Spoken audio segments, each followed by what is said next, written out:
If you need to add a circuit and make a hole in a box, you'll need the Klein Tools Knockout Punch Set. Now this set makes a clean hole in up to 10 gauge mild steel. Now here's what the set contains. It contains 2 draw studs. There's a 3/8 inch diameter and there's a 3/4 inch diameter. It also has 6 punch and die sets, a 1/2 inch, 3/4 inch, 1 inch, 1.25 inch, 1.5 inch, and 2 inch. It also has a 1 inch ratcheting wrench. Now here's how the system works. Simply drill a pilot hole in the material that you're going to make a hole. We recommend using a step drill bit.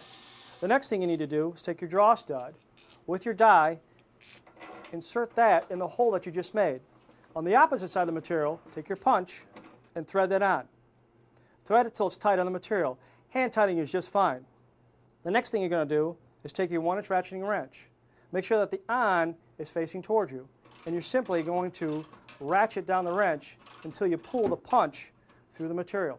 Once you pull the punch through the material, you've created your hole. You can unthread it.